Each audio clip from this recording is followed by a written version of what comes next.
জনগণকে জিম্মি করে আমাদের জাতীয় নির্বাচনের ব্যবস্থা করা হয়। জনগণকে বাধ্য করা হয় রাজনৈতিক সংগঠনকে ভোট দিতে। জনগণ এক্ষেত্রে স্বাধীনভাবে ভোট দিতে পারে না।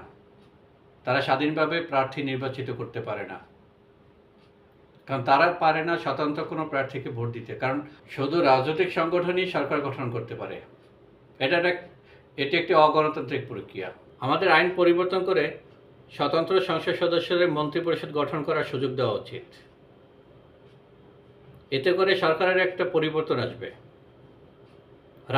আমরা তো এতদিন রাজনৈতিক সংগঠন সরকারই দেখেছি, এখন একটি গণপ্রজাতন্ত্রী বাংলাদেশ সরকার দেখা উচিত।